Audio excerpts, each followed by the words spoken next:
ಇಂದಿನ ದಿಕ್ಸೂಚಿಗೆ ನಿಮಗೆಲ್ಲ ಆತ್ಮೀಯ ಸ್ವಾಗತ. ನಾನು ಗೌರಿ ಶಕ್ಕಿ. ಇವತ್ತು ಮತ್ತೆ ಶಾಲಾ ಕಾಲೇಜುಗಳ ಬಗ್ಗೆ ಮಾತಾಡ್ತಾ ಇದ್ದೀವಿ. ಕೇಂದ್ರ ಸರ್ಕಾರದ ನೋಟಿಫಿಕೇಷನ್ ಹಿನ್ನೆಲೆಯಲ್ಲಿ ಸರ್ಕಾರ ತೆಗೆದುಕೊಳ್ಳಬಹುದಾದ ನಿರ್ಧಾರಗಳ ಬಗ್ಗೆ ನಾವು ಚರ್ಚೆ ಮಾಡ್ತೀವಿ. ಶಾಲಾ ಕಾಲೇಜು ಕರ್ನಾಟಕದಲ್ಲಿ ಯಾವಾಗ ಆರಂಭ ಆಗ್ಬೋದು ಅದ್ರ ಬಗ್ಗೆ ಮಾತಾಡೋಣ.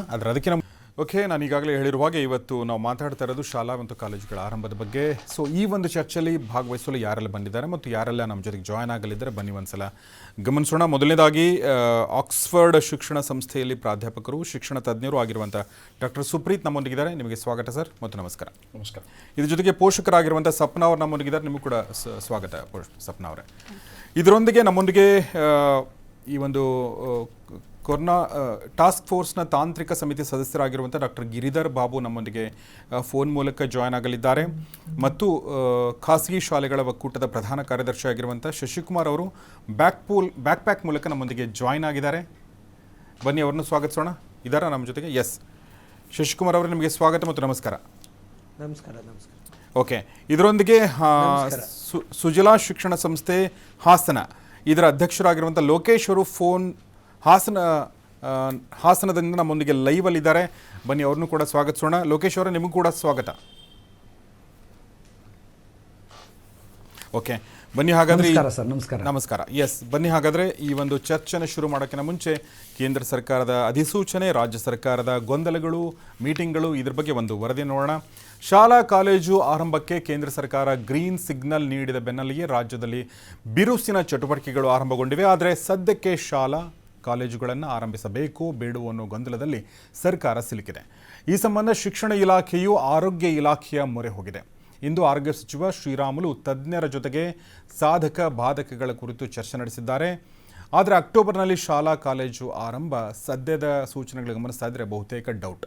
ಯಾಕೆಂದರೆ ಪೋಷಕರು ಕೂಡ ಬಹುತೇಕ ವಿರೋಧ ವ್ಯಕ್ತಪಡಿಸಿದ್ದಾರೆ. ಎಸ್, ಬನ್ನಿ ಈ ಬಗ್ಗೆ ಚರ್ಚೆ ಮಾಡೋಣ. ಮೊದಲನೇದಾಗಿ ನಮ್ಮ ಸ್ಟುಡಿಯೋದಲ್ಲಿರುವಂಥ ಅತಿಥಿಗಳನ್ನ ಮಾತಾಡ್ಸೋಣ. ಡಾಕ್ಟರ್ ಸುಪ್ರೀತ್ ನಮ್ಮೊಂದಿಗಿದ್ದಾರೆ. ಎಸ್, ಸುಪ್ರೀತ್ ಅವರೇ, ತಾವು ಸಾಕಷ್ಟು ವಿಚಾರಗಳನ್ನ ಈಗ ನೋಡಿದ್ವಿ ನಾವು. ಎರಡು ಪ್ರಶ್ನೆಗಳು ನಮ್ಮ ಎದುರುಗಡೆ ಇದೆ ಅನಿಸುತ್ತೆ. ಒಂದು ಶಾಲೆಗಳು, ಇನ್ನೊಂದು ಕಾಲೇಜುಗಳು. ಈಗ 9th 12th ತನಕ ಒಂದು ಅಧಿಸೂಚನೆ ಹೊರಡಿಸಲಾಗುತ್ತೆ. 21ರ ನಂತರ ನೀವು ಶಾಲೆಗೆ ಹೋಗಿ ಅಂತ, ಅದನ್ನು ಕೂಡ ವಾಪಸ್ ತೆಗೆದುಕೊಳ್ಳಾಯಿತು. ಈಗ ಕಾಲೇಜುಗಳ ಬಗ್ಗೆ ಆಗಲಿ ಶಾಲೆ ಬಗ್ಗೆ ಆಗಲಿ ಯಾವುದೇ ಕ್ಲಾರಿಟಿ ಇಲ್ಲ. ಈಗ ಇವರು ಏನು ಹೇಳಿದ್ದಾರೆ, ಅಕ್ಟೋಬರ್ 15ರ ನಂತರ ಅಂತ ಹೇಳಿ. ಇದನ್ನು ನಾವು ಸುಮ್ಮನೆ ಗಮನಿಸಿದರೆ ಬೇರೆ ಬೇರೆ ರಾಜ್ಯಗಳು ಹೇಗೆ ಇದನ್ನು ನೋಡಿವೆ ಅಂತಂದರೆ, ಡೆಲ್ಲಿನಲ್ಲಿ ಇದನ್ನು ಈ ತಿಂಗಳು ನಾವು ಓಪನ್ ಮಾಡಲ್ಲ ಅಂತ ಹೇಳಿದ್ದಾರೆ. ಉತ್ತರ ಪ್ರದೇಶದಲ್ಲಿ ಏನು ಹೇಳಿದ್ದಾರೆ ಅಂತಂದರೆ, ಇದನ್ನು ನಾವು ಕೇಂದ್ರ ಸರ್ಕಾರ ಏನು ಹೇಳಿದೆ, ಫೈನಲಿ ರಾಜ್ಯ ಸರ್ಕಾರಗಳು ಬಿಟ್ಟಿದ್ದಾರೆ. ರಾಜ್ಯ ಸರ್ಕಾರ ಅಲ್ಲಿ ಜಿಲ್ಲಾ ಅಧಿಕಾರಿಗಳಿಗೆ ಬಿಟ್ಟಿದೆ. ಈ ಥರ ಒಂದು ಗೊಂದಲ ಸೃಷ್ಟಿಯಾಗ್ತದೆ ಅನಿಸುತ್ತೆ. ತಮ್ಮ ಮೊದಲನೇ ರಿಯಾಕ್ಷನ್ ಏನು ಈ ಬಗ್ಗೆ? ಆ್ಯಕ್ಚುಲಿ ವಾಟ್ ಐ ಫೀಲ್ ಏನು ಅನಿಸುತ್ತೆ ಅಂದರೆ, ಈ ಜವಾಬ್ದಾರಿಗಳನ್ನ ಯಾರು ನಿಷ್ಪಕ್ಷಪಾತವಾಗಿ ತಗೊಳ್ತಾ ಇಲ್ಲ. ಇವ್ರು ಕೊಟ್ಟಿದ್ದಂಥ ಜವಾಬ್ದಾರಿನ ಇನ್ನೊಬ್ರು ತಲೆ ಮೇಲೆ ಎತ್ತಾಕೋದು, ಅವರು ಕೊಟ್ಟಿರುವಂಥ ಜವಾಬ್ದಾರಿ ಇನ್ನೊಬ್ರು ತಲೆ ಮೇಲೆ ಎತ್ತಾಕೋದು. ಒಟ್ಟಿನಲ್ಲಿ everybody want to escape from responsibilities. ಇದಾಗಬಾರ್ದು. ಇದೊಂದು ವಿಷಯದಲ್ಲಿ ಮಾತ್ರ ಮಕ್ಕಳ ಹಿತದೃಷ್ಟಿಯಿಂದ ನಿಷ್ಪಕ್ಷಪಾತವಾಗಿ ನಿಜವಾಗ್ಲೂ ಇದ್ರ ಬಗ್ಗೆ ಕೇರ್ ತಗೊಳ್ಳೇಬೇಕು. ಅದರಲ್ಲೂ 9th 10th 11th and 12th ಈ ಮಕ್ಕಳಿಗೆ ಏನಾಗ್ತಾ ಇದೆ, this is their life turning point. ಇದೊಂದು ರೂಪಾಂತರಗೊಳ್ಳುವಂಥ ಏಜ್ ಇದು.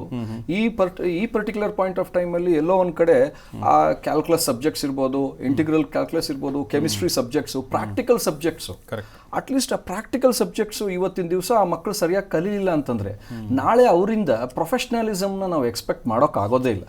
ಹಾಗಾಗಿ ಏನು ನರ್ಸರಿ ಅಥವಾ ಪ್ರೈಮರಿ ಕ್ಲಾಸಸ್ನ ಮಾಡಬೇಕು ಅಂತ ಯಾರೂ ಒತ್ತಾಯಪೂರ್ವಕವಾಗಿ ಕೂತಿಲ್ಲ, ಅದು ಒಂದು. ಬಟ್ ಹೈಯರ್ ಕ್ಲಾಸಸ್ ಯಾಕೆ ಬೇಕು ಅಂತಂದರೆ ಲೈಫ್ ಟರ್ನಿಂಗ್ ಪಾಯಿಂಟು, ಮತ್ತು ಅವ್ರು CET ತಗೊಳ್ತಾರೆ, ನೀಟ್ ತಗೊಳ್ತಾರೆ, ಇದೆಲ್ಲ ಥರದ್ದು ಇದಾಗೋದ್ರಿಂದ. ನಿಮ್ಮದು 9th 10th ಮತ್ತು 12th ನೀವು ಹೇಳ್ತಾ ಇದ್ದೀರಾ, ಅದಾಗಲಿ ಅಂತ ಹೇಳಿ. ಓಕೆ, ನಿಮ್ಮ ಜೊತೆ ಮಾತಾಡ್ತೀನಿ ಇನ್ನಷ್ಟು. ಮತ್ತು ಡಿಗ್ರಿ ಮತ್ತು ಪೋಸ್ಟ್ ಗ್ರಾಜ್ಯುಯೇಷನ್ನು ಈ ಥರದ ಬಗ್ಗೆ ಇನ್ನಷ್ಟು ನಾನು ನಿಮ್ಗೆ ಕೇಳ್ತೀನಿ. ಅದಕ್ಕಿಂತ ಮುಂಚೆ ನಮ್ಮ ಪೋಷಕರೊಬ್ಬರು ಸಪ್ನಾ ಅವರೇ, ತಾವೇನು ಹೇಳ್ತೀರಿ? ಇಲ್ಲ, ತುಂಬಾ ಭಯ ಇದೆ ಕೊರೋನಾ ಬಗ್ಗೆ. ಯಾಕಂದ್ರೆ ಈಗ ನೀವು ಪೋಷಕರು ಅಂತ ಹೇಳಿದ್ರಿ, ನಿಮಗೆ ಮಕ್ಕಳು ಎಷ್ಟು ಜನ ಇದ್ದಾರೆ ನಿಮ್ಮದು ಹೇಳಿ ನನಗೆ. ಇಲ್ಲ, ನನಗೆ 2 ಹೆಣ್ಮಕ್ಳಿದ್ದಾರೆ. ಯಾವ ಕ್ಲಾಸಲ್ಲಿ ಇದ್ದಾರೆ? 7th and 12th. 7th and 12th. Okay. ಹಾಗಾಗಿ ಇವಾಗ ಆನ್ಲೈನ್ ಕ್ಲಾಸಿಂದ ತುಂಬಾನೇ ಕಲಿತಿದ್ದಾರೆ. ಹೇಳ್ದಂಗೆ ನಾನು 70% ನಾಲೆಜ್ ಬರುತ್ತೇನೋ. ಈಗ ನೀವು ಡೈರೆಕ್ಟ್ ಕ್ಲಾಸಸ್ ಅಟೆಂಡ್ ಮಾಡಿದಾಗ 100% ತಗೊಂಡ್ರೆ, ಈಗ ಆನ್ಲೈನಿಂದ 70% ಅಂತೂ ಫಾರ್ ಶೋರ್ ಬರ್ತಾ ಇದೆ. ನಾನು 30% ಯು ಕ್ಯಾನ್ ನೆಗ್ಲೆಕ್ಟ್. ನಮ್ಮ ಆರೋಗ್ಯನ ಮೈಂಡಲ್ಲಿ ಇಟ್ಕೊಂಡು ಕ್ಯಾನ್ ನೆಗ್ಲೆಕ್ಟ್ ಅಂತ ಹೇಳ್ಬೋದು. ಈ academic year let them finish in the same way ಅಂತ ನನಗೆ ಬಟ್ ಅನ್ಸುತ್ತೆ. ನಿಮ್ಮ ಮಕ್ಕಳು ಏನಾದರೂ 10th ಇದ್ರೆ ನೀವು ಇದೇ ಮಾತು ಹೇಳ್ತಿದ್ರಾ? ಈಗ ನನ್ನ ಮಗಳು second P U C, even that is a turning point. Second P U C, okay, ಒಬ್ಬಳು ಸೆಕೆಂಡ್ ಪಿ ಯು ಸಿ ಇದ್ದಾಳೆ. ಹೌದು, ಸೊ ಕ್ಲಾಸ್ 12 ಅಂದ್ರೆ ಸೆಕೆಂಡ್ ಪಿ ಯು ಸಿ ಬರುತ್ತೆ, ಸೊ ಅವಳಿಗೆ ಟರ್ನಿಂಗ್ ಪಾಯಿಂಟ್ ಅದು. ಸೊ ನಿಮ್ಮ ಪ್ರಕಾರ ಆರೋಗ್ಯ ಏನೇ ಇದ್ರೂ ಕೂಡ ಆರೋಗ್ಯ ಎಲ್ಲಕ್ಕಿಂತ ಮುಖ್ಯ ಅನ್ನೋ ಮಾತನ್ನ ಹೇಳಿ. ಹೌದು, ತುಂಬ ಚೆನ್ನಾಗಿ ಹೇಳಿದರೆ. ಬನ್ನಿ ಶಶಿಕುಮಾರ್ ಅವರು ನಮ್ಮ ಜೊತೆಗಿದ್ರೆ, ಅವ್ರ ಜೊತೆ ಮಾತಾಡೋಣ.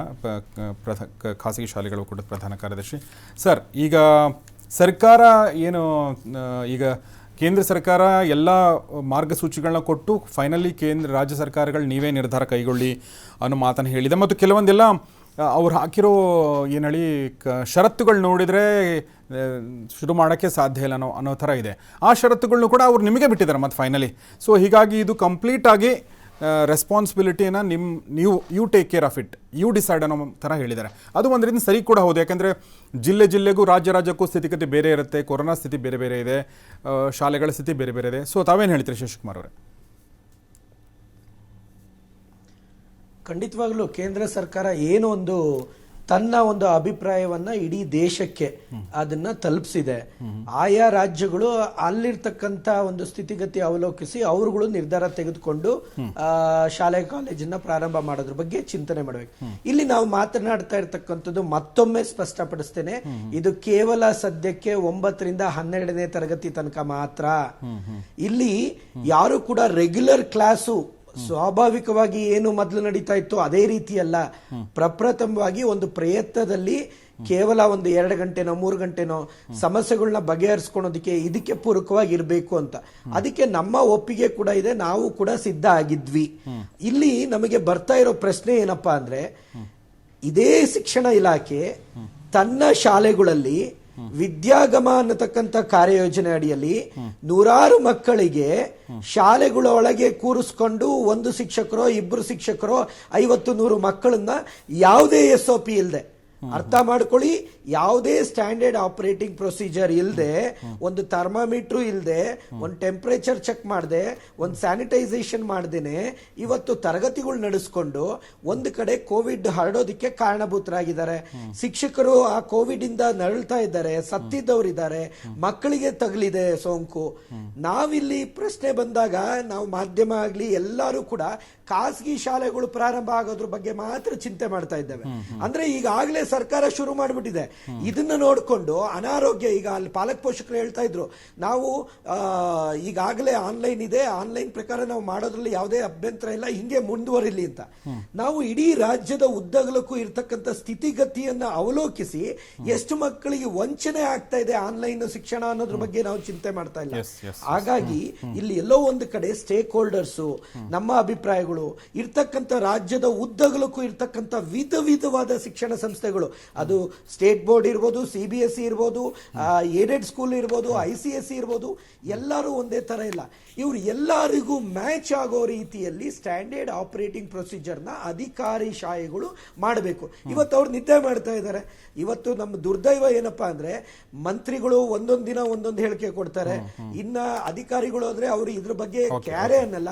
ಇವತ್ತು ಇದನ್ನ ಟ್ರಾನ್ಸ್ಫಾರ್ಮ್ ಮಾಡಿಬಿಟ್ಟು ಆರೋಗ್ಯ ಇಲಾಖೆ ಶ್ರೀರಾಮುಲು ಹತ್ರ ಹಾಕಿದ್ದಾರೆ. ಶ್ರೀರಾಮುಲು ಏನ್ ಹೇಳಾರು, ಅವ್ರಿಗೆ ಏನು ಅನುಭವ ಇದೆ ಶಿಕ್ಷಣ ಸಂಸ್ಥೆಗಳ ಸ್ಥಿತಿಗತಿ, ಅದರಲ್ಲೂ ಪ್ರಾಥಮಿಕ ಪ್ರೌಢ. ಇವತ್ತು ಪ್ರಶ್ನೆ ಇರೋದೇ ಈ ಹಂತದಲ್ಲಿ, ಅವ್ರ ಬಗ್ಗೆ ಏನು ಅನುಭವ ಇದೆ, ಅಲ್ಲಿ ಬಂದಂತ ಏನು ಎಕ್ಸ್ಪರ್ಟ್ಸ್ ಇದ್ರಲ್ಲ ಅವ್ರು ಯಾರಿಗೂ ಕೂಡ ಇದ್ರ ಬಗ್ಗೆ ಹೆಚ್ಚು ಮಾಹಿತಿ ಇಲ್ಲ. ಅಂತವ್ರು ಕರ್ಕೊಂಡು ನೀವೇನ್ ಸ್ವಾಮಿ ಮಾಡಿರಾ, ಏನ್ ನಿರ್ಧಾರ ತಗೊಂಡಿದ್ದೀರಾ? ಈ ರಾಜ್ಯದಲ್ಲಿ ಸ್ಟೇಕ್ ಹೋಲ್ಡರ್ಸ್ 4,000 ಶಾಲೆಗಳು ಇಟ್ಕೊಂಡಿದೀವಿ, ನಮ್ಮನ್ನು ಕರೆದು ಕೇಳಿ, ಇರೋಂತ ಸಮಸ್ಯೆಯನ್ನ ಹೇಳ್ತೇವೆ.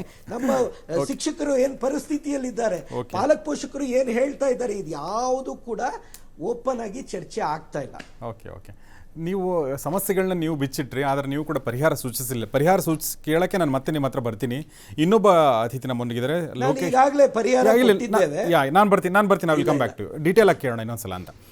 ಲೋಕೇಶ್ ಅವರು, ಲೋಕೇಶ್, ನನ್ನ ಧ್ವನಿ ಕೇಳ್ತಾ ಇದೆಯಲ್ಲ ನಿಮಗೆ? ಸರ್ ಹೇಳಿ. ಸುಜಲಾ ಶಿಕ್ಷಣ ಹೇಳಿ ಸರ್. ಸುಜಲಾ ಶಿಕ್ಷಣ ಸಂಸ್ಥೆಯ ಅಧ್ಯಕ್ಷರು ಹಾಸನದಿಂದ ಮಾತಾಡ್ತಾ ಇದ್ದಾರೆ. ತಾವು ಈ ಚರ್ಚೆನೆಲ್ಲ ನೀವು ಕೇಳ್ತಾ ಇದ್ದೀರಾ. ಸೊ ತಾವೇನು ಹೇಳಲು ಬಯಸ್ತೀರಾ ಈ ಒಂದು ಶಾಲೆಗಳ ಪುನರಾರಂಭದ ಬಗ್ಗೆ? ಹೌದು ಸರ್. ಲೋಕೇಶ್.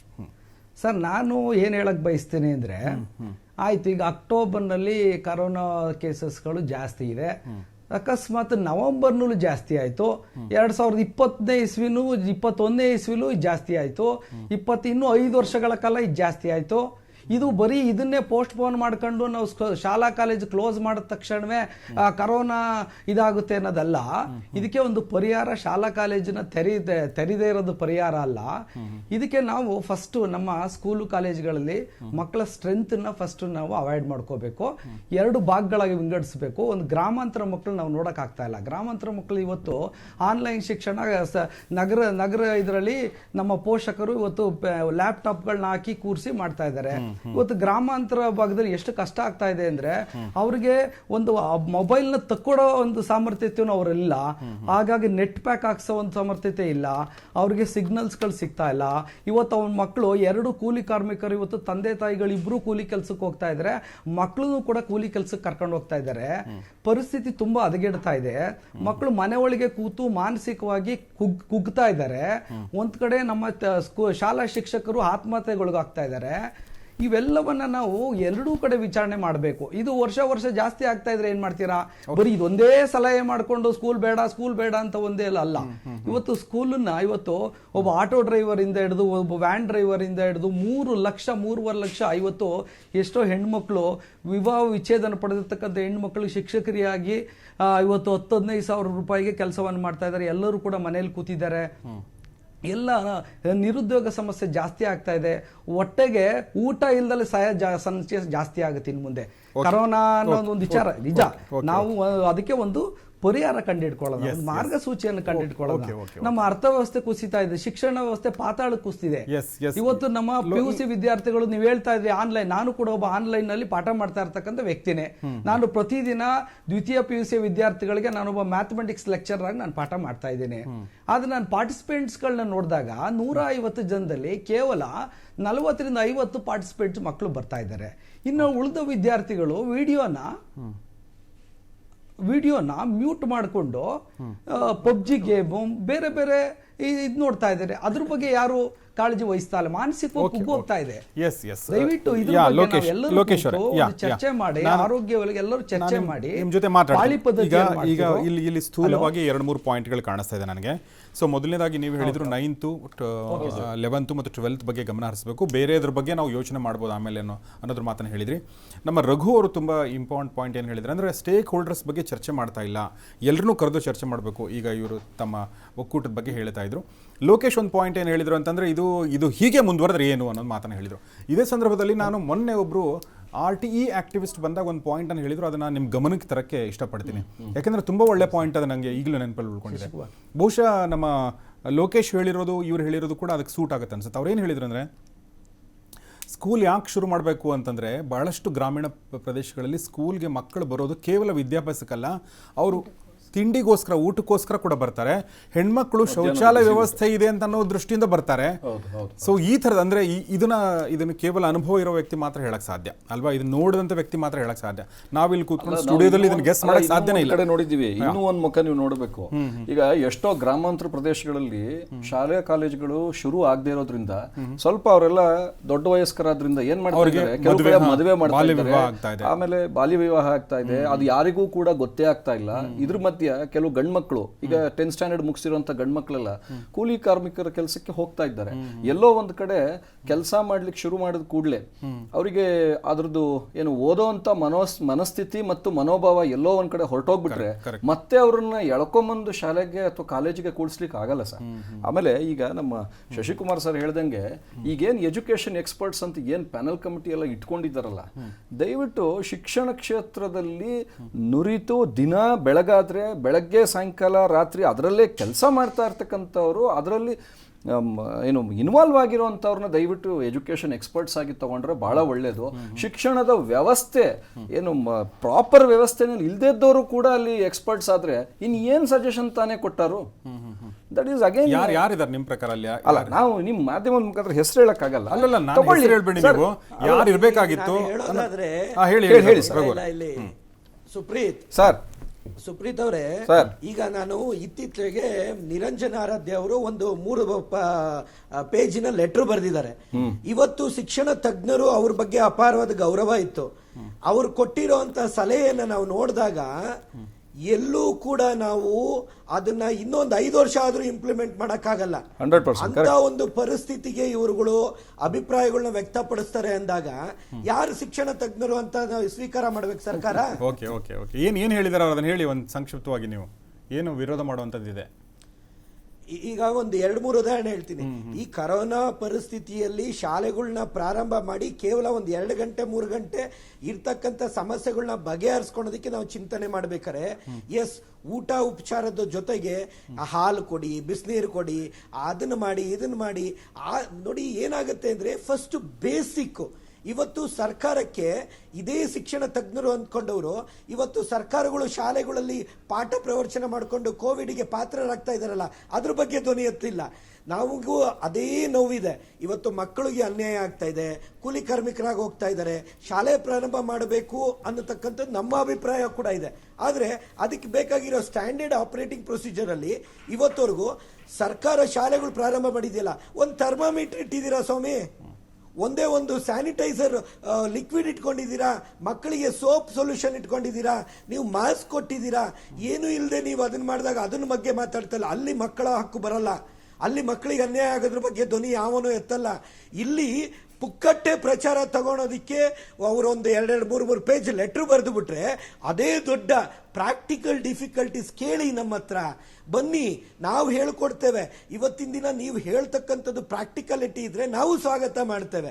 ನಮಗೂ ಅಷ್ಟೇ ಕಾಳಜಿ ಇದೆ. ಯಾಕೆಂದ್ರೆ ಕೋಟಿಗಟ್ಟಲೆ ದುಡ್ಡು ಹಾಕಿರೋದು ಅಂತ ಅಲ್ಲ. ಇವತ್ತು ಶಿಕ್ಷಕರಿಗೆ ಇವತ್ತವರೆಗೂ ಒಂದು ಧ್ವನಿ ಎತ್ತಿಲ್ಲ ಈ ರಾಜ್ಯದಲ್ಲಿ ಒಂದು ವ್ಯಕ್ತಿ ಶಿಕ್ಷಕರಿಗೆ ಪಾಪ ಬೀದಿ ಪಾಲಾಗಿದ್ದಾರೆ.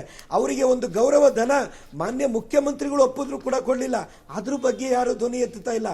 ಶಾಲೆ ಪ್ರಾರಂಭ ಆಗಬೇಕಾಗಿರೋದು ಒಂದು ಕಡೆ ನಮಗೆ ಅಪವಾದ ಇದೆ, ಖಾಸಗಿ ಶಾಲೆಗಳು ಲಾಬಿ. ಆಮೇಲೆ ಅಲ್ಲಿ ಒಂದು ಪದ ಉಪಯೋಗಿಸ್ತಾರೆ, ಸರ್ಕಾರ ಶಾಲೆಗಳ ಬಗ್ಗೆ ಚಿಂತನೆ ಮಾಡಿ ಖಾಸಗಿ ಶಾಲೆಗಳು ಅಂದ್ರೆ ನಾವೇನು ಮಲ್ತಾಯಿ ಮಕ್ಕಳ? ನಿಮಗೆ ವಿವೇಚನೆ ಇದೆಯಾ? ನೀವು ಶಿಕ್ಷಣ ತಜ್ಞನ? ನಿಮಗೆ ಏನಾದರೂ ಮಾನ ಮರ್ಯಾದೆ ಇದ್ರೆ ಈ ಮಲ್ತಾಯಿ ಧೋರಣೆ ಯಾಕೆ ಮಾಡ್ತೀರಾ? ಖಾಸಗಿ ಶಾಲೆ ಮಕ್ಕಳು, ಸರ್ಕಾರಿ ಶಾಲೆ ಮಕ್ಕಳು ಅಂತ ಬನ್ನಿ, ಈ ರಾಜ್ಯದ ಮಕ್ಕಳು ಅಂತ ಮಾತಾಡಿ, ನಿಮ್ಮನ್ನು ನಾವು ಮೆಚ್ಕೊಂತೀವಿ. ಇದಲ್ಲ ಶಿಕ್ಷಣ ತಜ್ಞನ ಕರ್ತವ್ಯ. ಇದು ನಮಗೆ ನೋವಾಗುವಂತ ವಿಷಯ. ಯಾಕೆ ಸ್ವಾಮಿ ಈ ಮಲ್ತಾಯಿ ಧೋರಣೆ? ನಾವು ಇದನ್ನ ಈ ತಜ್ಞರ ಸಮುದಾಯಕ್ಕೆ ಕೇಳ್ತೇವೆ, ನೀವು ಈ ತಾರತಮ್ಯ ಮಾಡಬಾರದು. ಶಶಿಕುಮಾರ್ ಅವರೇ ತುಂಬಾ ಚೆನ್ನಾಗಿ ಹೇಳಿದ್ರಿ. ಆದ್ರೆ ಈಗ ನಾವು ಯಾಕೆ, ನಂಗೆ ನಿರಂಜನ ಆರಾಧ್ಯ ಅವರ ಪತ್ರದಲ್ಲಿ ಏನಿದೆ ಗೊತ್ತಿಲ್ಲ ನನಗೆ. ನಾವು ಯೂಶ್ವಲಿ ನಮ್ಮ ಕನ್ಸೆಪ್ಷನ್ ಏನಿರುತ್ತೆ, ನಮ್ಮ ಒಂದು ಇದಂದ್ರೆ, ಈಗ ಖಾಸಗಿ ಶಾಲೆಗೆ ಹೋಗುವಂಥವ್ರು ಸ್ವಲ್ಪ ಸ್ಥಿತಿವಂತ ಮಕ್ಕಳು, ಓಕೆ, ಆನ್ಲೈನ್ ಎಜುಕೇಷನ್ ಪಡೆಯೋಕ್ಕೆ ಒಂದು ಅಟ್ಲೀಸ್ಟ್ ಒಂದು ಮೊಬೈಲ್ ಎದುರುಗಡೆ ಇಟ್ಕೊಂಡು ಆನ್ಲೈನ್ ಎಜುಕೇಷನ್ ಪಡೆಯುವ ಸೌಲಭ್ಯ ಇರುವಂಥ ಮಕ್ಕಳು. ಅದೇ ಗ್ರಾಮೀಣ ಭಾಗದ ಸರ್ಕಾರಿ ಶಾಲೆ ವಿದ್ಯಾರ್ಥಿಗಳಿಗೆ ಅವ್ರ ಹತ್ರ ಮೊಬೈಲ್ ಇದ್ದರೂ ಕೂಡ ಅದರಲ್ಲಿ ನಿಮಗೆ ಸ್ಮಾರ್ಟ್ ಫೋನ್ ಇರಲ್ಲ. ಆ ಥರ ಸ್ಥಿತಿಗತಿ ಇರುವಂಥದ್ದಿದೆ. ಒಂದು ವೇಳೆ ನೀವು ಎಲ್ಲ ಇದ್ರೂ ಕೂಡ ನಾನು ಹೇಳ್ತಿರೋದು ಇನ್ಫ್ರಾಸ್ಟ್ರಕ್ಚರ್, ಅದೇ ಹೇಳ್ತಿರೋದು, ನೆಟ್ವರ್ಕ್ ಇನ್ಫ್ರಾಸ್ಟ್ರಕ್ಚರ್ ಸರ್ಕಾರ ಇನ್ನೂ ಮಾಡಿಲ್ವಲ್ಲ ಸರ್. ನೆಟ್ವರ್ಕ್ ಇನ್ಫ್ರಾಸ್ಟ್ರಕ್ಚರ್ ಎಲ್ಲಿ ಮಾಡಿದ್ದಾರೆ ಇವತ್ತಿನ ದಿವಸ? ಒಂದು ಉತ್ತರ ಕೊಟ್ಬಿಡ್ತೀನಿ. ಓಕೆ, ಶಶಿಕುಮಾರ್ ಒಂದೇ ನಿಮಿಷ, ಒಂದು ನಿಮಿಷ. ಇಲ್ಲ, ನಾನು ಡೀಟೇಲ್ ಆಗಿ ಕೇಳ್ತೀನಿ ನಿಮಗೆ. ಈಗ ಕೊರೋನಾ ಟಾಸ್ಕ್ ಫೋರ್ಸ್ ತಾಂತ್ರಿಕ ಸಮಿತಿಯ ಸದಸ್ಯರಾಗಿರುವಂಥ ಡಾಕ್ಟರ್ ಗಿರಿಧರ್ ಬಾಬು ನಮ್ಮೊಂದಿಗಿದ್ದಾರೆ. ಬನ್ನಿ ಅವ್ರ ಜೊತೆಗೆ ಮಾತಾಡೋಣ. ಯಾಕೆಂದರೆ ನಾವು ಏನು ಮಾತಾಡಿದ್ರು ಕೂಡ ಇದೆಲ್ಲವೂ ರಿಲೇಟೆಡ್ ಆಗಿರೋದು ಕೊರೋನಾಗೆ ಸಂಬಂಧಪಟ್ಟಂತೆ. ಸೊ ಹೀಗಾಗಿ ಅವ್ರ ಜೊತೆ ಮಾತಾಡೋಣ. ಸೊ ಇಲ್ಲಿ ಕೊರೋನಾ ಪಾಸಿಟಿವಿಟಿ ರೇಟ್ 12.18% ಇದೆ. ಅದು 5% ಕುಸಿದ್ರೆ ಶಾಲೆಗಳ ಆರಂಭ ಮಾಡಬೇಕು ಅಂತ ಒಂದು ಮಾತಿದೆ ಅಂತೆ. ಸೊ ಗೊತ್ತಿಲ್ಲ ಅದು ಏನಾಗುತ್ತೆ ಅಂತ, ಆ ಥರ ಆಗುತ್ತೆ ಅಂತೇಳಿ. ಬನ್ನಿ ಹಾಗಾದರೆ ಡಾಕ್ಟರ್ ಗಿರಿಧರ್ ಬಾಬು ಅವ್ರ ಜೊತೆಗೆ ನೇರವಾಗಿ ಮಾತಾಡೋಣ. ಎಸ್ ಸರ್, ನನ್ನ ಧ್ವನಿ ಕೇಳ್ತಾ ಇದೆ ನಿಮಗೆ doctor Babu? Yes sir. So ನಾವು ಶಾಲೆ ಮತ್ತು ಕಾಲೇಜುಗಳ ಆರಂಭ, ವಿಶೇಷವಾಗಿ ಶಾಲೆ 9, 12, 10 ಮತ್ತು 12 ಆರಂಭದ ಬಗ್ಗೆ ಮಾತಾಡ್ತಾ ಇದ್ದೀವಿ. ಮತ್ತು ಕೇಂದ್ರ ಸರ್ಕಾರ ಕೊಟ್ಟಿರುವ ಅಧಿಸೂಚನೆ, ಗೈಡ್ಲೈನ್ಸ್ ಇದ್ರ ಬಗ್ಗೆ ಮಾತಾಡ್ತಾ ಇದ್ದೀವಿ. ಸೊ ರಾಜ್ಯ ಸರ್ಕಾರ ನಿಮ್ಮ ಪ್ರಕಾರ ಏನು ನಿರ್ಧಾರ ಕೈಗೊಳ್ಳುತ್ತೆ ಡಾಕ್ಟರ್ ಬಾಬು? ನಾನು ನನ್ನ ವೈಯಕ್ತಿಕ ಅಭಿಪ್ರಾಯ ಮಾತ್ರ ಹೇಳಿದೆ ಸರ್. ಹೇಳಿ ಸರ್. ಯಾಕಂದ್ರೆ ಸರ್ಕಾರ ಏನ್ ನಿರ್ಧಾರ ತಗೊಳುತ್ತೆ ಅದು ಸಾಕಷ್ಟು ಜನ ಮತ್ತೆ ಸಾಕಷ್ಟು ಸಮಿತಿಗಳನ್ನ ಅವರು ಒಂದ್ಸಲ ಕನ್ಸಲ್ಟ್ ಮಾಡಿದ್ಮೇಲೆ ಆ ಡಿಸಿಷನ್ ತಗೊಳ್ಳೋದು. ನನ್ನ ವೈಯಕ್ತಿಕ ಅಭಿಪ್ರಾಯ ಏನು ಅಂದ್ರೆ, ಈಗ ಈ ಅಧಿಕಾರ ರಾಜ್ಯಗಳಿಗೆ ಕೊಟ್ಟಿರೋದು ಕೇಂದ್ರ ಸರ್ಕಾರದಿಂದ.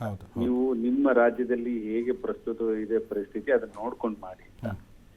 ಈಗ ನಾನು ಕೊರೋನಾ ವಿಷಯದಲ್ಲಿ ಕರ್ನಾಟಕ ರಾಜ್ಯದಲ್ಲಿ ನೋಡ್ಬೇಕು ಅಂದ್ರೆ, ಈಗ ಈ ಮೂವಿಂಗ್ ಗ್ರೋತ್ ರೇಟ್ ಅಂತ ಏನ್ ಹೇಳ್ತೀವಿ, ಆಕ್ಟಿವ್ ಕೇಸಸ್, ಅದು ಕೆಲವು ಜಿಲ್ಲೆಗಳಲ್ಲಿ ಜಾಸ್ತಿ ಆಗ್ತಾ ಇದೆ.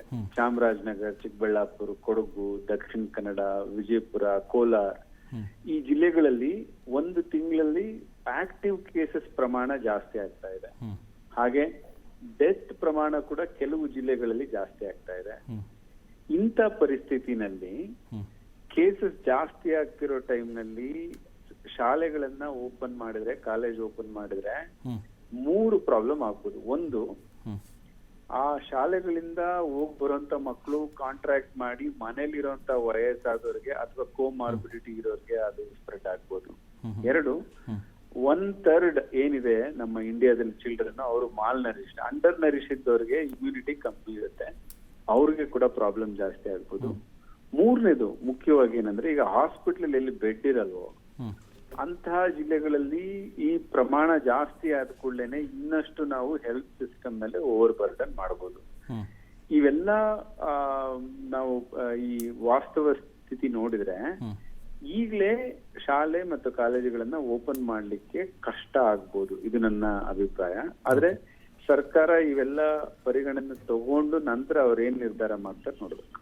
ಓಕೆ, ಸೊ ತುಂಬ ಚೆನ್ನಾಗಿ ಹೇಳಿದ್ರಿ. ಈಗ ವಿಶೇಷವಾಗಿ ನಮ್ಮ ಜೊತೆಗಿರುವಂಥ ತಜ್ಞರು ಮತ್ತು ಇಲ್ಲಿ ನಮ್ಮ ಡಾಕ್ಟರ್ ಸುಪ್ರೀತ್ ಅವರು ಏನು ಹೇಳಿದ್ರು ಅಂದರೆ, ಯಾವುದು ತುಂಬ ಮುಖ್ಯ ಆಗುತ್ತೆ 9ನೇ ಕ್ಲಾಸು, 10ನೇ ಕ್ಲಾಸು ಮತ್ತು 12ನೇ ಕ್ಲಾಸು, ಅಂದರೆ ಈ ಕ್ಲಾಸ್ಗಳನ್ನ ನೀವು ಶುರು ಮಾಡಿ with all the precautions of course, ಅದನ್ನು ಮಾಡಿದರೆ ಬೆಟ್ರು, ಉಳಿದದ್ದೆಲ್ಲ ಆಮೇಲೆ ನಿರ್ಧಾರ ಕೈಗೊಳ್ಬೋದು ಅನ್ನೋ ಮಾತು ಒಂದು ಚರ್ಚೆಗೆ ಬರ್ತಾ ಇದೆ. ತಾವೇನು ಹೇಳ್ತೀರಿ ಈ ಬಗ್ಗೆ ಡಾಕ್ಟರ್ ಬಾಬು? ನೋಡಿ, ಕೇವಲ ಒಂದೇ ಕ್ಲಾಸ್ ಅಥವಾ 2 ಕ್ಲಾಸ್ನ ಓಪನ್ ಮಾಡಬೇಕು ಅಂದ್ರೂ ಕೂಡ ಸ್ಟ್ಯಾಗರ್ಡ್ ಆಗಿ ಮಾಡಬೇಕು. ಇದಕ್ಕಾಗ್ಲೇ ಕೇಂದ್ರ ಸರ್ಕಾರದಿಂದ ಆಗ್ಲೇ ಒಂದು ಅಡ್ವೈಸರಿ ಕೊಟ್ಟಿದ್ದಾರೆ ಹೇಗ್ ಮಾಡ್ಬೇಕು ಅಂತ. ಇದಾದ ನಂತರ ಹಳ್ಳಿಗಳಲ್ಲಿ ಅಥವಾ ಎಲ್ಲಿ ಯಾರಿಗೆ ಟೆಕ್ನಾಲಜಿ ಸಪೋರ್ಟ್ ಇರಲ್ವೋ ಅಥವಾ ಯಾರಿಗೆ ಮಿಡ್ ಡೇ ಮೀಲ್ ಸಿಗ್ತಾ ಇಲ್ವೋ ಅವೆಲ್ಲ ನಾವು ಬೇರೆ ರೀತಿನಲ್ಲಿ ನೋಡ್ಬೇಕಾಗುತ್ತೆ ಹೊರತು ಎಲ್ಲಾ ಶಾಲೆಗೆ ಬಂದ್ರೆ, ಈಗ ಫಾರ್ ಎಕ್ಸಾಂಪಲ್ ಕೇರಳದಲ್ಲಿ ಈಗ ಶಾಲೆಗಳು ನಿಂತರೂ ಕೂಡ ಮಿಡ್ ಡೇ ಮೀಲ್ ಸ್ಕೀಮ್ ನಿಂತೋಗ್ಲಿಲ್ಲ. ಮಧ್ಯಾಹ್ನದ ಊಟ ಏನಿದೆ ಅದನ್ನ ಹೇಗೆ ಕೊಡ್ಬೇಕು ಅದನ್ನ ವ್ಯವಸ್ಥೆ ಮಾಡಿದ್ರು. ಆತರ ನಾವು ಈ ಪರ್ಯಾಯ ವ್ಯವಸ್ಥೆ ಬೇರೆ ತರಗತಿಗಳಿಗೆ ಮಾಡ್ಬೇಕಾಗುತ್ತೆ. ಈ 10 ಮತ್ತು 12 ಏನು ಎಕ್ಸಾಮ್ ಗೋಯಿಂಗ್ ಸ್ಟೂಡೆಂಟ್ಸ್ ಇದ್ದಾರೆ, ಅದ್ರಲ್ಲಿ ಬೋರ್ಡ್ ಎಕ್ಸಾಮ್, ಅವರಿಗೆ ಸರ್ಕಾರದ ವತಿಯಿಂದನೇ ಸಿಲೆಬಸ್ ಕಮ್ಮಿ ಮಾಡೋದಾಗ್ಲಿ ಅಥವಾ ಅದನ್ನ ಹೇಗೆ ಕವರ್ ಅಪ್ ಮಾಡ್ಕೊಳ್ಳೋದಾಗ್ಲಿ ಇದೆಲ್ಲ ಅವರು ಯೋಚನೆ ಮಾಡಬೇಕಾಗುತ್ತೆ. ಓಕೆ, ಈಗ ಡಾಕ್ಟರ್ ಬಾಬು ಅವರೇ, ಈಗ ಆಲ್ರೆಡಿ ಈಗ ನಾವು ಅಕ್ಟೋಬರ್ ಶುರುವಾಗಿದೆ, ಈಗ ಅರ್ಧ ಅಕಾಡೆಮಿಕ್ ಇಯರ್ ಮುಗೀತು ಅಲ್ವಾ? ಸೊ ಈಗ ನಾವು ಇದನ್ನು ಶುರು ಮಾಡೋದು ಯಾವಾಗ, ನಾವು ಪ್ಲ್ಯಾನ್ ಮಾಡ್ಕೊಳ್ಳೋದು ಯಾವಾಗ, ಎಕ್ಸಾಮ್ಸ್ ಮಾಡೋದು ಯಾವಾಗ, ಈ ಅಕಾಡೆಮಿಕ್ ಇಯರ್ನ ಸ್ಥಿತಿ ಏನಾಗುತ್ತೆ ಅನ್ನೋದು ತುಂಬ ಪೋಷಕರ ಎಲ್ಲರ ಚಿಂತೆ. ಸೊ ಇದು ಏನಾಗುತ್ತೆ ಇನ್ನೂ? ಈಗ ನೀವು ನಿಮ್ಮಂಥ ತಜ್ಞರು ಕೂಡ ಇನ್ನೊಂದು ಸರ್ಕಾರ ಬಗ್ಗೆನೇ ನೀವು ಹೇಳ್ತಾ ಇದ್ದೀರಾ. ಸೊ ಸರ್ಕಾರ ಇದ್ರ ಬಗ್ಗೆ ನಿರ್ಧಾರ ಕೈಗೊಳ್ಳೋದು ಯಾವಾಗ, ಅದು ಇಂಪ್ಲಿಮೆಂಟ್ ಆಗೋದು ಯಾವಾಗ, SOP ಬರೋದು ಯಾವಾಗ ಅನ್ನೋ ಪ್ರಶ್ನೆಗಳು ಹಾಗೆ ಉಳ್ಕೊಂಡಿದೆ. ಈ ಒಳ್ಳೆ ಪ್ರಶ್ನೆ ಗೌರೀಶ್ ಅವರೇ. ಇದನ್ನ ಆತುರದಲ್ಲಂತೂ ಮಾಡಬಾರ್ದು. ಒಂದು, ನಾನು ಕೂಡ ಪೋಷಕನಾಗಿ ಮಾತಾಡ್ತಾ ಇದ್ದೀನಿ. ನನ್ನ ಮಗಳು 12ನೇ ಕ್ಲಾಸಲ್ಲಿ ಓದ್ತಾ ಇದ್ದಾಳೆ, CBSE. ನಾನು ಈ ಶಾಲೆಗಳದ್ದು ಕಷ್ಟ ನೋಡ್ಕೊಂಡು ಸರ್ಕಾರದಲ್ಲಿ ಏನು ನಿರ್ಧಾರ ಆಗುತ್ತೆ ಅದನ್ನೆಲ್ಲ ನೋಡ್ಕೊಂಡು ನನ್ನ ಅಭಿಪ್ರಾಯ ಏನು ಅಂದ್ರೆ, ಮಿನಿಮಮ್ 1 ತಿಂಗಳು ಬರೀ ಪ್ರಿಪರೇಷನ್ಗೆ ಟೈಮ್ ಬೇಕು. ಈ ಶಾಲೆ ಓಪನ್ ಮಾಡ್ಬೇಕು ಅಂದ್ರೆ 15ನೇ ತಾರೀಕು ಅಂದ್ಬಿಟ್ಟು ಈಗ್ಲೇನೆ ಓಪನ್ ಮಾಡ್ಲಿಕ್ಕೆ ಆಗೋದಿಲ್ಲ. ಅದಕ್ಕೊಂದು ಗೈಡ್ ಲೈನ್ಸ್ ಮಾಡ್ಬೇಕು, ಪೋಷಕರ ಜೊತೆ ಮೀಟಿಂಗ್ ಮಾಡ್ಬೇಕು, ಸ್ಟೇಕ್ ಹೋಲ್ಡರ್ ಜೊತೆ ನಾವು ಮಾತಾಡ್ಬೇಕು. ಇದೆಲ್ಲ ಮಾತಾಡಿದ ನಂತರ ಸಿಲೆಬಸ್ ಕಮ್ಮಿ ಆಗ್ಬೇಕು. ಮಕ್ಕಳಿಗೆ ಸೇಮ್ ಹೊರೆ ಇಟ್ಬಿಟ್ಟು ನಾವು ಬರೀ 2 ತಿಂಗಳು ಪಾಠ ಮಾಡ್ತೀವಿ, ಪರೀಕ್ಷೆ ಬರೀರಿ ಅನ್ನೋದು ಕೂಡ ಸರಿಯಲ್ಲ. ಆದ್ರಿಂದ ಈ ಸಾಕಷ್ಟು ಅಂಶಗಳು ಇರೋದ್ರಿಂದ ಆತುರವಾಗಿ ಮಾಡಿದ್ರೆ ಅದು ಬಹಳಷ್ಟು ಕಷ್ಟ ಆಗ್ಬೋದು ಮಕ್ಕಳಿಗೆ ಅಂತ ನನ್ನ ಅಭಿಪ್ರಾಯ. ಅಲ್ಲ, ಕರೆಕ್ಟ್ ನೀವು ಹೇಳಿದ್ದು ಆತುರವಾಗಿ. ಬಟ್ ಅಂದರೆ ಈಗ ಆತುರ ಅನ್ನೋದು ಕೂಡ ರಿಲೇಟಿವ್ ಟರ್ಮ್ ಆಗಿದೆ. ಅಂದರೆ ನಮ್ಮ ಒಂದು ಅಕಾಡೆಮಿಕ್ ಇಯರ್ ಇದು ಹೇಗೆ ಅಂತ ಅನ್ನೋದ್ರ ಬಗ್ಗೆ ಒಂದು ಪ್ರಶ್ನೆ ಹಾಗೆ ಉಳಿಯುತ್ತೆ. ಹೌದು ಗೌರಿ, ಇದನ್ನ ಶಿಕ್ಷಣ ತಜ್ಞರೇ ಕರೆಕ್ಟ್ ಆಗಿ ಹೇಳ್ತಾರೆ. ನನ್ನ ಆಸ್ ಎ ಪೇರೆಂಟ್ ಅಥವಾ as A public health person, ನಾನು COVID-19 ಜಾಸ್ತಿ ಸ್ಪ್ರೆಡ್ ಆಗಬಾರ್ದು ಅನ್ನೋದು ಮಾತ್ರ ಹೇಳ್ಬೋದೇ ಹೊರತು, ಆದ್ರೆ ಶಿಕ್ಷಣ ತಜ್ಞರು ಅಥವಾ ಯಾರು ಶಾಲೆಗಳು ನಡೆಸ್ತಾ ಇದಾರೋ ಅವರಿಗೆ ಇದ್ರ ಬಗ್ಗೆ ಒಂದು ಒಳ್ಳೆ consultation better. Yes doctor Babu, ಒಂದೇ ನಿಮಿಷ. ಈಗ ನಮ್ಮ ಜೊತೆಗೆ ಖಾಸಗಿ ಶಾಲೆಗಳ ಒಕ್ಕೂಟದ ಪ್ರಧಾನ ಕಾರ್ಯದರ್ಶಿ ಶಶಿಕುಮಾರ್ ಅವರಿದ್ದಾರೆ. ಅವ್ರು ಬಹುಶಃ ನಿಮಗೊಂದು ಪ್ರಶ್ನೆ ಕೇಳಬೇಕಂತ ಸನ್ನೆ ಮಾಡ್ತಾ ಇದ್ದಾರೆ. ಶಶಿಕುಮಾರ್ ಅವರೇ, ಒಂದು ಪ್ರಶ್ನೆ ಕೇಳ್ಬೋದು ಡಾಕ್ಟರ್ ಬಾಬು ಅವ್ರಿಗೆ ತಾವು. ಖಂಡಿತ ಇವಾಗ ಬಾಬು ಅವರು ಏನು ಅಭಿಪ್ರಾಯ ವ್ಯಕ್ತಪಡಿಸಿದ್ರು ತುಂಬಾ ಸೂಕ್ತವಾಗಿದೆ. ಅವರಲ್ಲಿ ಯಾವುದೇ ನಿಜವಾಗ್ಲೂ ಅವರ ಅಭಿಪ್ರಾಯ ಇಷ್ಟೇ ಕೋವಿಡ್ ಹರಡದೇ ಇದ್ದಂಗೆ ನೋಡ್ಕೊಳೋದಕ್ಕೆ ಏನ್ ಸಾಧ್ಯವೋ ಅದನ್ನ ಹೇಳ್ತಾ ಇದ್ದಾರೆ. ಇನ್ನೊಂದು ಕಡೆ ನೀವು ಹೇಳ್ತಾ ಇದ್ದೀರಾ ಶೈಕ್ಷಣಿಕ ಈಗಾಗಲೇ 6 ತಿಂಗಳು ಆಗಿದೆ, ಕೇವಲ ಒಂದು 2-3 ತಿಂಗಳಲ್ಲಿ ನಾವು ಪಬ್ಲಿಕ್ ಪರೀಕ್ಷೆ ಬರೆಯುವಂತದ್ರಲ್ಲಿ ಅರ್ಥ ಇಲ್ಲ. ಇದಕ್ಕೋಸ್ಕರ ಒಂದು ಪರ್ಯಾಯ ಇದೆ. ಈಗ ನಾವು 0 ಇಯರ್ ಅಂತೂ ಮಾಡಕ್ಕಾಗಲ್ಲ. ಹಾಗಂತ ಜನವರಿಯಿಂದ ಡಿಸೆಂಬರ್ ತನಕ ಯಾಕೆ ಒಂದು ವರ್ಷವನ್ನ ಹೊಸದಾಗಿ ಪ್ರಾರಂಭ ಮಾಡಿ ಅಲ್ಲೊಂದು 3 ತಿಂಗಳು ಅವಕಾಶ ಸಿಗತ್ತೆ. ಇದರಲ್ಲಿ ಒಂದು ಕಾನ್ಫ್ಲಿಕ್ಟ್ ಕೂಡ ಆಗುತ್ತೆ. ಅನೇಕ ಶಿಕ್ಷಣ ಸಂಸ್ಥೆಯ ಮಿತ್ರರಿಗೆ ಡೌಟ್ ಆಗುತ್ತೆ, ಹಂಗಾರೆ ಇಷ್ಟು ದಿನ ನಾವು ಪಾಠ ಪ್ರವಚನ ಮಾಡಿದ್ವಿ, ಅದಕ್ಕೆ ನಮಗೆ ಪಾಲಕ ಪೋಷಕರು ಫೀಸ್ ಕಟ್ಟಲ್ವಲ್ಲ ಅಂತ. ಖಂಡಿತವಾಗ್ಲೂ ಇದನ್ನ ಸಮುದಾಯ ಒಪ್ಕೊಬೇಕು, ಅರ್ಥ ಮಾಡ್ಕೊಬೇಕು, ಶಿಕ್ಷಣ ಇಲಾಖೆ ಅರ್ಥ ಮಾಡ್ಕೊಬೇಕು, ಪಾಲಕ ಪೋಷಕರ ವರ್ಗ ಅರ್ಥ ಮಾಡ್ಕೊಬೇಕು, ಶಿಕ್ಷಕರು ಕೂಡ ಮನುಷ್ಯರೇ ನಮ್ಮ ತರ. ಅವರು ಕೂಡ ಇವತ್ತು ಜೂನಿಂದ ಸತತವಾಗಿ ಅವರ ಕೆಲಸ ಕಾರ್ಯವನ್ನ ನಿರ್ವಹಿಸಿದ್ದಾರೆ. ಕನಿಷ್ಠ ಶುಲ್ಕವನ್ನ ಕಟ್ಟೋದ್ರ ಮುಖಾಂತರ ಜನವರಿಯಿಂದ ಡಿಸೆಂಬರ್ ತನಕ ಒಂದು ಶೈಕ್ಷಣಿಕ ವರ್ಷ ಈ ಒಂದು ಪ್ರಯೋಗಗಳನ್ನು ಕಂಪ್ಲೀಟ್ ಆಗಿ ಫುಲ್ ಪರ್ಮನೆಂಟ್ ಆಗಿ ಚೇಂಜ್ ಆಗ್ಬಿಡ್ಬೇಕಂತ. ನೆಕ್ಸ್ಟ್ ಅಲ್ಲ, ಇದು ಟೋಟಲ್ ಚೇಂಜ್ ಪರ್ಮನೆಂಟ್. ಇವಾಗ ಮೋದಿ ಅವರೇ ಫೈನಾನ್ಷಿಯಲ್ ಇಯರ್ ನ ಚೇಂಜ್ ಮಾಡೋದಕ್ಕೆ ಒಲವನ್ನ ತೋರಿಸಿದ್ದಾರೆ. ಶೈಕ್ಷಣಿಕ ಇದು ಕೂಡ ತಪ್ಪೇನಲ್ಲ, ಆದ್ರೆ ಇಲ್ಲಿ ನಾವು ಖಂಡಿತವಾಗ್ಲೂ ಮಾಡಬಹುದು. ಆದ್ರೆ ಇಲ್ಲಿ ಕಾಲಾವಕಾಶ ಸಿಗತ್ತೆ. ಬಾಬು ಅವರು ಹೇಳ್ದ ಹಾಗೆ ಖಂಡಿತವಾಗ್ಲೂ ಈ ಸಿದ್ಧತೆ ಇದೆಯಲ್ಲ, ಕನಿಷ್ಠ ಪಕ್ಷ 1 ರಿಂದ 1.5 ತಿಂಗಳು 2 ತಿಂಗಳು ಬೇಕೇ ಬೇಕು. ಆ ಒಂದು ಸಿದ್ಧತೆಗೆ ಇದು ಸೂಕ್ತವಾದ ಕಾಲ. ನಾವು ಎಲ್ಲರೂ ಕೂಡ ಪ್ರಯತ್ನ ಪಟ್ರೆ ಖಂಡಿತ ಶಿಕ್ಷಣ ನಿರಂತರವಾಗಿರುತ್ತೆ. ಡಾಕ್ಟರ್ ಗಿರಿಧರ್ ಬಾಬು, ತಾವು ಈ ಬಗ್ಗೆ ಏನು ರಿಯಾಕ್ಷನ್ ಕೊಡಕ್ಕೆ ಇಷ್ಟಪಡ್ತೀರಾ? ನಂದೇನ್ ರಿಯಾಕ್ಷನ್ ಇಲ್ಲ. ಅವರು ಇದರಲ್ಲಿ ಬಹಳಷ್ಟು ಎಕ್ಸ್ಪರ್ಟೈಸ್ ಇರುವಂತವ್ರು. ಸೊ ನಾನು ಕೊರೋನಾ ಬಗ್ಗೆ ಮಾತ್ರ ಹೇಳಿದಲ್ಲ, ಅವ್ರು ಹೇಳಿದ್ ಕರೆಕ್ಟ್ ಆಗೇ ಇದೆ. ಅದು ಶಿಕ್ಷಣ ಮಂತ್ರಿಗಳು ಅವ್ರ ಮಾತು ಪರಿಗಣನೆ ತಗೊಳ್ತಾರೆ ಅಂತ ಅನ್ಕೊಂಡಿದ್ದೀನಿ. Yes sir, thank you very much sir. ನಮ್ಮ ಜೊತೆ ಮಾತಾಡೋದಕ್ಕಾಗಿ ಕೊರೋನಾ ಟಾಸ್ಕ್ ಫೋರ್ಸ್ ತಾಂತ್ರಿಕ ಸಮಿತಿ ಸದಸ್ಯರಾಗಿರೋ ಡಾಕ್ಟರ್ ಗಿರಿಧರ್ ಬಾಬು ಮಾತನಾಡಿ ಅವ್ರು 3 ವಿಚಾರಗಳನ್ನ ಹೇಳಿದರು. ಅಂದರೆ ಸ್ಟೂಡೆಂಟ್ಸ್ ಹೋದರೆ ಏನಾಗುತ್ತೆ ಅನ್ನೋದ್ರ ಬಗ್ಗೆ. ಸೊ ಒಟ್ಟಾರೆಯಾಗಿ ಅವರ ಅಭಿಪ್ರಾಯ ನೋಡೋದಾದರೆ ಇದನ್ನು ಸಾಕಷ್ಟು ಯೋಚನೆ ಮಾಡಬೇಕು ಅನ್ನೋದ್ರ ಬಗ್ಗೆನೇ ಇತ್ತು. ಖಂಡಿತ ಇದನ್ನು ಆತುರವಾಗಿ ನಿರ್ಧಾರ ಕೈಗೊಳ್ಳಬಾರ್ದು ಅನ್ನೋ ಮಾತಿತ್ತು. ಸೊ ಈ ಬಗ್ಗೆ ಇನ್ನಷ್ಟು ಮಾತಾಡೋಣ. ನಾವು ಇನ್ನೂ ಮಾತಾಡ್ತಾ ಇದ್ವಿ. ಡಾಕ್ಟರ್ ಗಿರಿಧರ್ ಬಾಬು ಅವರು ಮಾತಾಡಿದರು. ಒಂದು ಸಜೆಷನನ್ನು ನಮ್ಮ ಇವರು ಶಶಿಕುಮಾರ್ ಅವರು ಕೊಟ್ಟರು, ಖಾಸಗಿ ಶಾಲೆಗಳ ಒಕ್ಕೂಟದ ಪ್ರಧಾನ ಕಾರ್ಯದರ್ಶಿ. ಅಕಾಡೆಮಿಕ್ ಇಯರ್ನೇ ಚೇಂಜ್ ಮಾಡಬೇಕು ಅನ್ನೋದ್ರ ಬಗ್ಗೆ. ಅಂತಂದರೆ ಡಿಸೆಂಬರಿಂದ ಕ್ಲಾಸಸ್ ಶುರು ಮಾಡಿ, ಜನವರಿಯಿಂದ ಶುರು ಮಾಡಿ ಡಿಸೆಂಬರ್ಗೆ ಮುಗಿಸಿ ಅನ್ನೋ ಮಾತನ್ನು ಹೇಳಿದರು. ಸೊ ಸಾಕಷ್ಟು ಅದ್ರ ಬಗ್ಗೆ ಕ್ಲಾರಿಫಿಕೇಶನ್ ಕೊಟ್ಟರು. ಈಗ ಡಾಕ್ಟರ್ ಸುಪ್ರೀತಾ ಬಗ್ಗೆ ಹೇಳ್ತಾರೆ. 100% ಈ ಜಾನ್ವರಿ ಅಂದ್ರೆ ಇಲ್ಲ, ನನಗೊಂದು ಸ್ವಲ್ಪ ಶಾಕ್ ಆಯ್ತು ಅವ್ರ ಮಾತು ಕೇಳಿ. ಯಾಕಂದ್ರೆ ನಾವು ಈವರೆಗೂ ಕೂಡ ನಾವು ಈಗ 30-40 ಬೇಸಿಗೆ ರಜೆ, ದಸರಾ ರಜೆ, ಬೇಸಿಗೆ ಇರುತ್ತೆ, ಬೇಸಿಗೆಯಲ್ಲಿ ಅದಕ್ಕೆ ರಜೆ ಇರುತ್ತೆ. ಬರೋಣ. ಈಗ ಪರ್ಸೆಂಟೇಜ್ ಆಫ್ ಸಿಲೆಬಸ್, ಈಗ ಏನೇ ಪರ್ಸೆಂಟೇಜ್ ಆಫ್ ಸಿಲೆಬಸ್ ಕಮ್ಮಿ ಮಾಡಿದ್ರು ಅದಕ್ಕೆ ಬೇಕಾದಂತ ಸ್ಪೈರಲ್ ಅಪ್ರೋಚ್ ಆಗ್ಲೇಬೇಕಾ? ಈಗ ಏನು ಸ್ಟೆಪ್ ಬೈ ಸ್ಟೆಪ್ನೇ ಕಲ್ತ್ಕೊಂಡ್ಬರ್ಬೇಕಾ? ಏಕ್ದಮ್ ಒಂದೇ ಸರ್ತಿದೆ cannot come to any final result of any of the subjects. So ಹಾಗಾಗಿ ಆ ಸಿಲೆಬಸ್ ಅನ್ನ ಎಷ್ಟೋ ಜನಕ್ಕೆ there is a big confusion ಸ್ಟೂಡೆಂಟ್ಸ್ಗೆ. ಈ ವರ್ಷ ಸಿಲೆಬಸ್ ಕಟ್ ಮಾಡ್ಬಿಡ್ಬೇಕು ಅಂತಂದ್ರೆ ಏನು 10 ಚಾಪ್ಟರ್ಸ್ ಇದ್ರೆ 5 ಚಾಪ್ಟರ್ಸ್ನ ಮೈನಸ್ಸೇ ಮಾಡ್ತಾರೆ. No, there is spiral approach for every subject, every chapters. So ಹಾಗಾಗಿ ಆ ರೀತಿ ಕಮ್ಮಿ ಮಾಡ್ಲಿಕ್ಕೆ ಆಗಲ್ಲ. ಅದಕ್ಕೆ ಇಷ್ಟೆಲ್ಲದಕ್ಕೂ ಗೊಂದಲ. ಮೊದಲಿಂದನೂ ನಮ್ಮ ಕ್ಯಾಂಪ್ಸ್ ವತಿಯಿಂದ ಆಗಿರ್ಬೋದು ಅಥವಾ ಯಾವುದೇ ನಿಮ್ಮ ವಾಹಿನಿಗಳಲ್ಲಿ ನಾವು ಅದನ್ನೇ ಹೇಳ್ತಾ ಬಂದಿರೋದು. ನಮ್ಮೆಲ್ಲರದು ಒಮ್ಮತ ಏನಂದ್ರೆ ಜನವರಿ ಟು ಡಿಸೆಂಬರ್ ಕಂಟಿನ್ಯೂಸ್ ಆಗಿ ಅಕಾಡೆಮಿಕ್ ಇಯರ್ನೇ ಚೇಂಜ್ ಮಾಡಿದ್ರೆ, ಈಗ ನೋಡಿ ನ್ಯಾಷನಲ್ ಎಜುಕೇಶನ್ ಪಾಲಿಸಿ ಆ ಸಿಸ್ಟಮ್ ಅನ್ನೇ ಚೇಂಜ್ ಮಾಡಿರುವಾಗ, ಈಗ ಶಶಿ ಸರ್ ಮಧ್ಯದಲ್ಲಿ ಯಾವಾಗ ನೀವು ರಜಾ ಕೊಡ್ತೀರಿ? ಡಿಸೆಂಬರ್ ಏಪ್ರಿಲ್ 15 ಇಂದ ಮೇ 15 ಪೀಕ್ ಸೀಸನ್ ಅಲ್ಲಿ ರಜಾ ಬರುತ್ತೆ. ತಿರ್ಗಾ ಡಿಸೆಂಬರ್ ಎಂಡ್ ಅಲ್ಲಿ ಎಕ್ಸಾಮಿನೇಷನ್ ಆಗುತ್ತೆ. ಆ ಕ್ರಿಸ್ಮಸ್ ರಜದಲ್ಲಿ ತಿರ್ಗಾ ಜನವರಿ 5th or 10th ಇಂದ ತಿರ್ಗಾ ನೆಕ್ಸ್ಟ್ ಅಕಾಡೆಮಿಕ್ ಇಯರ್ ಶುರು ಆಗುತ್ತೆ. ನಮ್ಮಲ್ಲಿ ಮಾತ್ರನೇ ಈ ತರ ಜೂನ್ ಟು ಮಾರ್ಚ್ ಇರುವಂತದ್ದು ನಮ್ಮಲ್ಲಿ. ಈಗ ಬೇರೆ ಕಡೆ ಕೆಲವು ಅದರ್ ಕಂಟ್ರೀಸ್ ಅಲ್ಲಿ ಏನಾಗಿತ್ತು ಅಂದ್ರೆ ಅವರ ಅಕಾಡೆಮಿಕ್ ಇಯರ್ ಸ್ಟಾರ್ಟ್ ಆಗದೆ ಸೆಪ್ಟೆಂಬರ್ ನಲ್ಲಿ. ಈ ಮಿಡ್ಲ್ ಈಸ್ಟ್ ಕಂಟ್ರೀಸ್ ಅಲ್ಲಿ academic year starts from September. ಅವರಿಗೆ ಈ ಕೋವಿಡ್ ರಿಲೇಟೆಡ್ ಎಲ್ಲ ಬಂದಾಗ ಮಾರ್ಚ್ ಅಲ್ಲಿ ಆಯಾ ರಾಷ್ಟ್ರದ ಮಕ್ಕಳಿಗೆ ಏನಾಗಿತ್ತು, ಟ್ರೈನಿಂಗ್ ಸಹ ಕೊಟ್ಟಿದ್ರು. ಈ ರೀತಿನೇ ಆನ್ಲೈನ್ ಕ್ಲಾಸಸ್ ನಡೆಯುತ್ತೆ, ಈ ರೀತಿನೇ ಆನ್ಲೈನ್ ಕ್ಲಾಸಸ್ ತಗೋಬೇಕು ಅಂತ ಶಿಕ್ಷಕರಿಗೆ ಎಲ್ಲ ಟ್ರೈನಿಂಗ್ ಆಗಿದೆ. ನಮ್ಮಲ್ಲಿ it was at the verge of completion of the academic year. ಅವಾಗ ದಿಸ್ ಕ್ರಿಯೇಟೆಡ್ ಎ ಕನ್ಫ್ಯೂಷನ್. ಹೌದು, ಅಲ್ಲ ಹೇಳಿ ಬಂದಿಲ್ವಲ್ಲ, ಹಿಂಗಾಗಿ ನ್ಯಾಚುರಲ್. ಹೌದು, ಅಲ್ಲ ಪ್ರಶ್ನೆ ಏನಂತಂದ್ರೆ ಈಗ ನಾವು ಇದನ್ನ ಮಾಡ್ಕೊಂಡಿರೋದು ಈಗ ಜೂನ್ ಅಲ್ಲಿ ಶುರು ಆಗಬೇಕು, ಮತ್ತು ಮಾರ್ಚಲ್ಲಿ ಮುಗಿಬೇಕು. ಮಾರ್ಚ್ ಏಪ್ರಿಲ್ ಮೇ ಏನಿರುತ್ತೆ ಅದು ಬೇಸಿಗೆ ಅನ್ನೋದು ಅದೆಲ್ಲ ನಾವು ಅನ್ಕೊಂಡ ಈಗ ನಮ್ಮ ದೇಶದ ಪರಿಸ್ಥಿತಿಗೆ ಅನುಗುಣವಾಗಿ ನಾವು ಮಾಡಿದೀವಲ್ವಾ they want to change the old lord Macaulay's principle ಏನಿತ್ತು ಅದನ್ನ ಚೇಂಜ್ ಮಾಡಬೇಕು ಅಂತ ಮೊದಲಿಂದ ಅವ್ರು ಇಟ್ಕೊಂಡ್ರು. ಈಗ it can be changed. Okay, Sapna ತಾವೇನೋ ಹೇಳ್ತಾ ಇದ್ದೀರಿ. ಹೇಳ್ದಂಗೆ ಮಾಡ್ಬೋದು ಅನ್ನೋ ಅದ್ರ ಬಗ್ಗೆ ನಂಗೆ ತುಂಬಾ ಐಡಿಯಾ ಇಲ್ಲ. ಬಟ್ ಒಂದು ನಿಮಿಷ. ಬಟ್ ಜನವರಿಯಿಂದ ಸ್ಟಾರ್ಟ್ ಮಾಡಿದ್ರು, ಈಗ ಮಾಡಿದ್ರು ಕೂಡ ಅದು ಕೋವಿಡ್ ಹೋಗಿರುತ್ತೆ ಅಂತ ನಮಗೆ ಗ್ಯಾರಂಟಿ ಇಲ್ಲ. ಅದಾಗೇನ್ ಮತ್ತೊಂದು ವಿಚಾರ. ಸೊ ಶಶಿಕುಮಾರ್ ಏನೋ ಹೇಳ್ತಾ ಇದ್ದಾರೆ. ಪ್ರಯತ್ನಕ್ಕೆ ಇಲ್ಲಿ ನಾವು ಈ ಆಲೋಚನೆ ಯಾಕೆ ಬಂತು ಅಂದ್ರೆ ನಿಮಗೆ ಮತ್ತೆ ಕಾಲಾವಕಾಶ ಸಿಗತ್ತೆ ಎಲ್ಲಾ ಯೋಜನೆಗಳನ್ನ ಮಾಡ್ಕೊಳೋದಿಕ್ಕೆ. ಅಲ್ಲಿ ಅಕಸ್ಮಾತ್ ಕಟ್ ಡೌನ್ ಮಾಡಿದ್ರು ನ್ಯಾಷನಲ್ ಏನು MHRD ಇದೆ ಈಗಾಗಲೇ 15% ಕೆರಿಕ್ಯುಲಮ್ ಅನ್ನ ರೆಡ್ಯೂಸ್ ಮಾಡೋದಕ್ಕೆ ಶಿಫಾರಸ್ ಇದೆ. ಅದನ್ನ ಮಾಡಿದಾಗ ಮತ್ತೆ ಅಲ್ಲಿ ಒಂದಷ್ಟು ಅವಕಾಶ ಇರುತ್ತೆ. ಇನ್ನು ಅಕಸ್ಮಾತ್ ನೆಕ್ಸ್ಟ್ ಮಾರ್ಚ್ ತನಕ ಕೂಡ ನಮಗೆ ಅವಕಾಶ ಇರುತ್ತೆ. ಈಗ ಆಲ್ಮೋಸ್ಟ್ ಅರ್ಧ ವರ್ಷ ಮುಗಿದಿರೋದ್ರಿಂದ 0 ಇಯರ್ ಮಾಡೋಕ್ಕಾಗಲ್ಲ. ಮತ್ತೆ ಕೇವಲ 30% ಸಿಲೆಬಸ್ ಅಲ್ಲಿ ನೀವು ಪಬ್ಲಿಕ್ ಪರೀಕ್ಷೆ ಬರ್ಸಿದ್ರೆ ಗುಣಮಟ್ಟ ಎಲ್ಲಿ ನೀವು ಅಪೇಕ್ಷಿಸ್ತೀರಾ?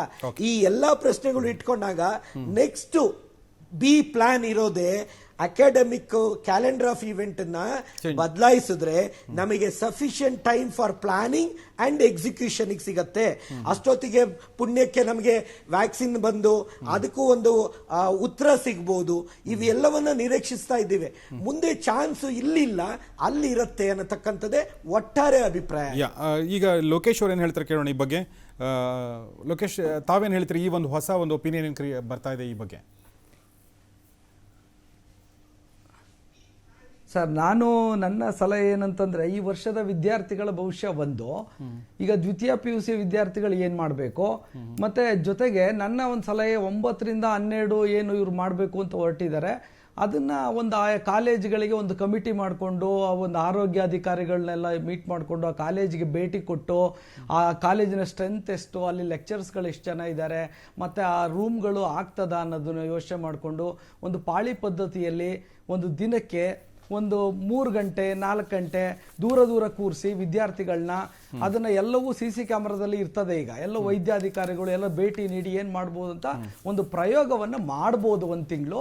ಅಲ್ಲಿ ಏನು ನಮ್ಗೆ ಡಿಸ್ಅಡ್ವಾಂಟೇಜ್ ಅನ್ನೋದು ಬರುತ್ತೆ ಅದಕ್ಕೆ ನಾವು ಪ್ರಿಕಾಷನರಿ ತಗೊಂಡು ಹೋಗೋದು ಒಂದು ಒಳ್ಳೆ ಸಲಹೆ ಅಂತ. ಯಾಕಂದ್ರೆ ಈ ವರ್ಷದ ವಿದ್ಯಾರ್ಥಿಗಳ ಭವಿಷ್ಯ ಏನಾಗಿದ್ರೆ ಈಗ ಜನವರಿಗೆ ನಾವು ಹೋಗ್ತೀವಿ ಅಂತಂದ್ರೆ ಈ ವರ್ಷದ ವಿದ್ಯಾರ್ಥಿಗಳು ಏನ್ ವಿದ್ಯಾರ್ಥಿಗಳು ಜನವರಿಯಿಂದ ಶುರು ಮಾಡೋದು ಅಂತ ಹೇಳ್ತಾರೆ. ಮುಂದಿನ ವರ್ಷ ಇಬ್ರು ಎರಡು ನಿಮ್ಗೆ ಮಿಕ್ಸ್ ಆಗಲ್ಲ ಸರ್. ಅದು ನೆಕ್ಸ್ಟ್ ವರ್ಷದ ಏನಿರುತ್ತೆ ಜನವರಿ ನಾನು ಹೇಳ್ತಾ ಇರೋದು. ಈಗ ಈ ವರ್ಷ ಅರ್ಥ ಆಗಿಲ್ಲ ಅಲ್ಲಿ ಲೋಕೇಶ್ ಅವರು ಏನ್ ಹೇಳ್ತಾ ಇದ್ದಾರೆ ಅಂದ್ರೆ, ಲೋಕೇಶ್ ಅವರೇ ಅರ್ಥ ಮಾಡ್ಕೊಳ್ಳಿ, 10th ಮಕ್ಕಳು ಪಾಸ್ ಆಗಿದ್ದಾರೆ. ಲೋಕೇಶ್ ಅವರು ಮಾತಾಡ್ತಾ ಇರೋದು ತಾವು ಒಂದು ಸಂಸ್ಥೆಗೆ ಪೂರಕವಾಗಿ ಇಡೀ ರಾಜ್ಯದ ಸ್ಥಿತಿಗತಿ, ಸರ್ಕಾರಿ ಕಾಲೇಜು ಶಾಲೆಗಳ ಸ್ಥಿತಿಗತಿ ಮತ್ತೆ ಇರ್ತಕ್ಕಂಥ ಎಲ್ಲಾ ವ್ಯವಸ್ಥೆನ ನೋಡಿದಾಗ ನಾವು ಹೋಲಿಸ್ಟಿಕ್ ಅಪ್ರೋಚ್ ಆಗಬೇಕಾಗತ್ತೆ.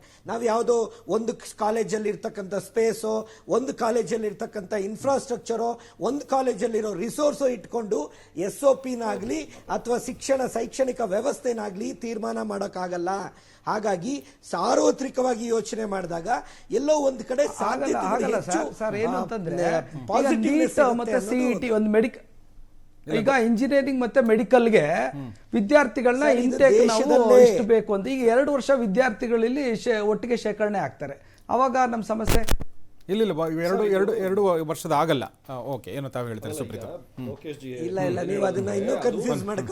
ಸೆಕೆಂಡ್ PUC ಮಟ್ಟಕ್ಕೆ ಮಾತ್ರ ಅಲ್ಲ, ಎಲ್ಲದು ಎಂಟೈರ್ ಎಜುಕೇಶನ್ ಸಿಸ್ಟಮ್ಗೆನೆ ಮಾತಾಡ್ತಾ ಇರೋದು ಹೊರತು ಅದಕ್ಕೆ ಇದಕ್ಕೆ ಅಂತಲ್ಲ. ಮತ್ತೆ ಎಲ್ಲದಕ್ಕಿಂತ ಸರ್, ಈಗ ಈ ವರ್ಷ ಎಷ್ಟೋ ಜನ ಪಾಲಕ ಪೋಷಕರು ನಾನು ಎಲ್ಲೋ ಸುಮಾರು ವಾಹಿನಿಗಳಲ್ಲಿ ಕೇಳಿದ್ದೀನಿ, ಈ ವರ್ಷ ಶಾಲೆ ಬೇಡ, ಏನು ಬೇಡ, ಹೋದ್ರೋಯ್ತು, ಈ ವರ್ಷ ನಾನು ಶಾಲೆಗೆ ಕಳಿಸೋದಿಲ್ಲ, ಅವ್ರ ವಿದ್ಯಾರ್ಜನೆ ಹೋದ್ರೋಯ್ತು ಅಂತ. ಅದು ಯಾಕೆ ಆ ಧೋರಣೆ ಯಾಕೆ ಬೇಕು? When we have got all the facilities. ನಮ್ಮ ರಾಷ್ಟ್ರ ಇಷ್ಟ್ರ ಮಟ್ಟಕ್ಕೆ ಏನೋ ಅಷ್ಟೆಲ್ಲ ಸ್ಯಾಟಲೈಟ್ನ ನಾವು ಅರೇಂಜ್ ಮಾಡ್ತೀವಿ, ಇಷ್ಟೆಲ್ಲ ರಾಕೆಟ್ಗಳನ್ನ ತರ್ತೀವಿ, ಅದನ್ನ ಹೇಳ್ತಾ ಇರೋದು. ಟೆಕ್ನಾಲಜಿಯನ್ನ ಯೂಸ್ ಮಾಡಿಕೊಂಡು ಈಗ ಐ ಜಸ್ಟ್ ಡೋಂಟ್ ನೋ, ಸಾಮಾನ್ಯ ನಾಗರಿಕನ ಕೇಳ್ತೀನಿ, ವೈ ಅನ್ನೆಸೆಸರಿ ಇಲಾಖೆ they should create confusion in all these aspects. Confusion ಬೇಡ. ಆನ್ಲೈನ್ ಕ್ಲಾಸ್ ನಡಿಬೇಕಾ? ನರ್ಸರಿಯಿಂದ 7th ಸ್ಟ್ಯಾಂಡರ್ಡ್ ಆನ್ಲೈನ್ ಕ್ಲಾಸ್ ನಡಿಬೇಕಾ? ಎಸ್, ಆನ್ಲೈನ್ ಕ್ಲಾಸಸ್, ಇಂತಿಷ್ಟು fees, yes. Let them declare it. ನಿಷ್ಪಕ್ಷಪಾತವಾಗಿ let them not create a confusion. ಮಕ್ಕಳ ಹಿತದೃಷ್ಟಿಯಿಂದ ಅದನ್ನು ಡಿಕ್ಲರೇಷನ್ ಕೊಡ್ಲಿ. ಆನ್ಲೈನ್ ಕ್ಲಾಸಸ್, ಆಫ್ಲೈನ್ ಕ್ಲಾಸಸ್ ಮಾಡೋದಾದ್ರೆ ವಾರದಲ್ಲಿ 2 ಸಲ, hybrid variety. Let them come for two days for practical sessions, practical oriented mathematics ಇರ್ಬೋದು, chemistry, physics ಇಂಥವಕ್ಕೆ let them come to the high school and PU college. ಅದು ಬರಲಿ, ಮುಗಿಸ್ಕೊಳ್ಳಿ. ಮಿಕ್ಕಿದ್ದೆಲ್ಲವೂ ಆನ್ಲೈನಲ್ಲಿ ನಡೀಲಿ. ಎಲ್ರಿಗೂ ಒಂದು ರೀತಿ ಇದಾಗತ್ತೆ. ಇಷ್ಟೆಲ್ಲ ಇರುವಾಗ ಶೈಕ್ಷಣಿಕ ವರ್ಷನ ಯಾಕೆ ಹಾಳು ಮಾಡ್ಕೋಬೇಕು ಅನ್ನೋದು ಕ್ವಶನ್ ಮಾರ್ಕ್. ಇಲ್ಲ, ಈಗ ಪೋಷಕರು ಆತರ ಹೇಳೋದ್ರ ಹಿಂದೆ ಒಂದು ಅರ್ಥ ಇದೆ ಅಂದ್ರೆ ಅವರದೊಂದು ಕನ್ಸರ್ನ್ ಇದೆ. ಈಗ ನಮ್ಮ ಗಿರಿಧರ್ ಕೂಡ ಹೇಳಿದ್ರು, ಬಟ್ ಅಲ್ಲಲ್ಲ ಸರ್ಕಾರ ಈಗ ಎಲ್ಲ ನೀವು ಹೇಳಿದ್ ಗೊತ್ತಾಯ್ತು ನನಗೆ, ಬಟ್ ಸರ್ಕಾರ ಮಾಡ್ತಾ ಇದೆಯಾ ಆ ಫೆಸಿಲಿಟಿ ಕೊಡುತ್ತಾ? ಮಾಡ್ಲಿ ಅಂತ ನಿಮ್ ವಾಹಿನಿ ಮುಖಾಂತರ ಹೇಳ್ತಾ ಇದ್ದೀನಿ. ಅದೇ ಪ್ರಶ್ನೆ ಸರ್. ನಮ್ಮ ಇಷ್ಟೆಲ್ಲ ಫಾಸ್ಟ್ ಯುಗದಲ್ಲಿ ನಾಗಾಲೋಟದಲ್ಲಿ ನಾವು ಹೋಗುವಾಗ ಯಾಕೆ ಮಕ್ಕಳಿಗೆ ಶೈಕ್ಷಣಿಕ ವರ್ಷ ಹಾಳಾಗೋದು ಬೇಡ ಅನ್ನೋ ದೃಷ್ಟಿಯಲ್ಲಿ ನಾನು ಹೇಳ್ತಾ ಇದ್ದೀನಿ. ಸರ್ ನಿಮ್ಗೆ ಇದು ಅರ್ಥ ಆಯ್ತು ನನಗೆ, ಬಟ್ ಸರ್ಕಾರ ಹಂಗ್ ಮಾಡಕ್ ಸಾಧ್ಯ? ಗಿರೀಶ್ ಅವರೇ, ಹೇಳಿ ಕೇರಳದಲ್ಲಿ ಆಗಿರೋದು ಕರ್ನಾಟಕದಲ್ಲಿ ಯಾಕಾಗಲ್ಲ? ನಮ್ಮ ದೇಶದಲ್ಲಿ ಕೇರಳದಲ್ಲಿ ಆಗಿರ್ತಕ್ಕಂಥ ಪ್ರಯತ್ನ ಕರ್ನಾಟಕದಲ್ಲಿ ಯಾಕಾಗಲ್ಲ? ಓಕೆ, ಇದಕ್ಕೆ ಯಾರು ಉತ್ತರ ಕೊಡಬೇಕು?